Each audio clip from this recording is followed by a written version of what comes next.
দিল্লির অদৃশ্য তাবিজ তন্ত্র কালা জাদুর ছায়ায় কি রাজনীতিতে ফেরার মন্ত্র জপছেন শেখ হাসিনা? দিল্লির এক গোপন আস্তানায় রাত গভীর হলে নাকি বাতাস ভারী হয়ে ওঠে।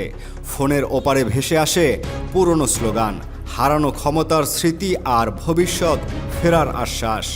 রাজনীতি নাকি কোনো গুপ্ত সাধনা, তা নিয়ে এখন কৌতূহল রাজনৈতিক মহলে। জুলাই গণঅভ্যুত্থানের পর নির্বাসিত সাবেক প্রধানমন্ত্রী শেখ হাসিনা বর্তমানে দিল্লিতে অবস্থান করলেও তার সময় কাটছে অদ্ভুত এক মন্ত্রপাঠে। দিনে 15 থেকে 16 ঘন্টা ধরে ফোন কল, ভার্চুয়াল বৈঠক আর গোপন পরামর্শ, যেন দূর থেকে সুতো টেনে চালানো হচ্ছে রাজনৈতিক পুতুল নাচ। রাজনৈতিক বিশ্লেষকদের ব্যঙ্গ, এটা আর সাধারণ রাজনীতি নয়, এটা যেন কালা জাদুর আধুনিক সংস্করণ। অস্ত্র নয় মন্ত্র, মিছিল নয় তাবিজ। কলকাতায় অবস্থান করা আওয়ামী লীগের পলাতক নেতাকর্মীরা নাকি এই মন্ত্রসভার নিয়মিত অংশগ্রহণকারী। কেউ দিল্লি যাচ্ছেন, কেউ ফিরে যাচ্ছেন, ঠিক যেন পূর্ণিমা আর আমাবস্যা দেখে সাধনার সময় ঠিক করা হচ্ছে।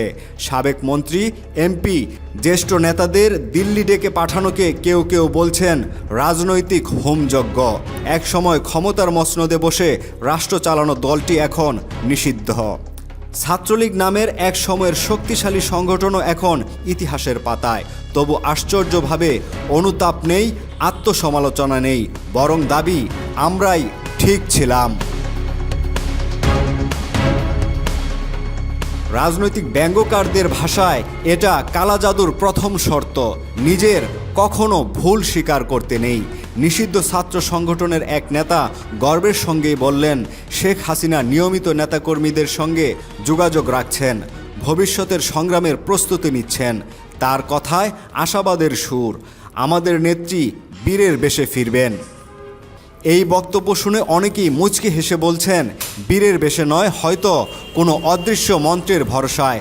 রাজনীতির বাস্তবতা যেখানে জনসমর্থন, জবাবদিহি আর গণতন্ত্র, সেখানে যদি তাবিজ, মন্ত্র আর দুর্নিয়ন্ত্রিত কৌশলী ভরসা হয়, তবে প্রশ্ন থেকেই যায়, এই কালা জাদুর মন্ত্র কি আদৌ কাজ করবে, নাকি ইতিহাসের নিয়মেই সব মন্ত্র একসময় নিষ্ফল হয়ে যায়?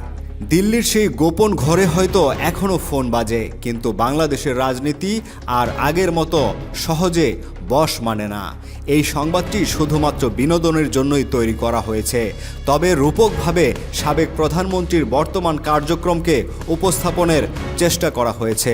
এমন সংবাদ পেতে মন টিভির সাথেই থাকুন ও আপনার মূল্যবান মতামত জানান। কোন ধরনের ভিডিও আপনি দেখতে চান?